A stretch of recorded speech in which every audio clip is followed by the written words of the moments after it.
ஸ்ரீம் குருவே நமக. அனைவருக்கும் வணக்கம். சிவதக்ஷித் அஸ்ட்ரோ அண்ட் வாஸ்து சேனலுக்கு தங்களை அன்போடு வரவேற்கின்றேன். இப்போது நம்மளுக்கு இந்து கடவுள்கள் நிறையா கடவுள்கள் இருக்குது. எந்த கடவுளை நம்ம எதுக்கு பிடிக்கணும்னு ஃபஸ்ட் நம்ம தெரிஞ்சுக்கணும். நமக்கு ஒரு பிரார்த்தனை இருக்குது அப்படிங்கும்போது எந்த கடவுள்கிட்ட போய் அந்த பிரார்த்தனையை நம்ம செஞ்சோம்னா நமக்கு சரியாகும்னு தெரிஞ்சு அதற்கு தகுந்த நம்ம கடவுள்கிட்ட போய் கேட்கும்போது அது நிச்சயமாக நமக்கு 100% அது வந்து நமக்கு பலன் கொடுக்குது. இப்போ உதாரணமாக ஃபஸ்ட்டு நீங்கள் நமக்கு மன நிம்மதி வேணும் அப்படின்னு சொன்னாக்கா போய் சிவபெருமான்கிட்ட போய் பிரார்த்தனையை வச்சுக்கோங்க. அதே மாதிரி உங்களுக்கு மனதில் தைரியமோ குழந்தை வரம் வேணும் அப்படின்னாக்கா முருகனை போய் பிடிக்கணும்.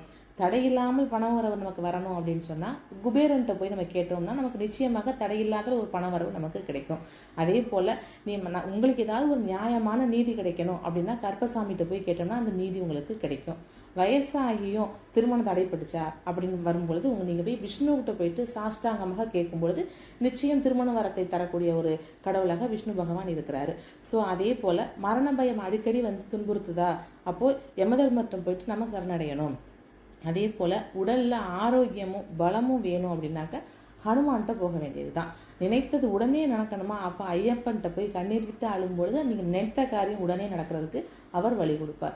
அதே போல் நெருங்கிய உறவினர்கள் வந்து உங்களை வந்து காயப்படுத்துகிறாங்களா, அப்போது முனீஸ்வரத்தை போய் நீங்கள் முறையிடும் பொழுது அதற்கான பலன் வந்து உங்களுக்கு கிடைக்கும். அதே போல் வீட்டில் எப்பொழுதுமே ஐஸ்வர்யம் நிலைச்சிருக்கணுமா, அப்போது மகாலட்சுமிகிட்ட நீங்கள் கைகூப்பி நீங்கள் வணங்கி கேட்கும் பொழுது அவள் செல்வத்துக்கு தளபதியாக அவள் உங்களுக்கு வந்து ஐஸ்வர்யத்தை கொடுப்பாள். ஸோ இப்போ எல்லாமே சேர்ந்து ஒரே இடத்துல நமக்கு கிடைக்கணும்னு நினச்சிச்சுன்னா உங்களுடைய குலதெய்வத்தினுடைய மண்ணை மிதிச்சிங்கனாவே போதும். உங்களுக்கு நீங்கள் கேட்கக்கூடிய அத்தனை விஷயங்களும் கிடைக்கக்கூடிய ஒரே இடமாக குலதெய்வத்தினுடைய மண்ணுக்கிட்ட அந்த சக்தி இருக்குது. ஸோ நீங்கள் அதெல்லாம் ஃபாலோ பண்ணிக்கிட்டு உங்களுக்கு என்ன வேணும் அப்படிங்கிறத நீங்கள் தெரிஞ்சு அதன் முறைப்படி நீங்கள் கேட்கும்பொழுது உங்களுக்கு நிச்சயமாக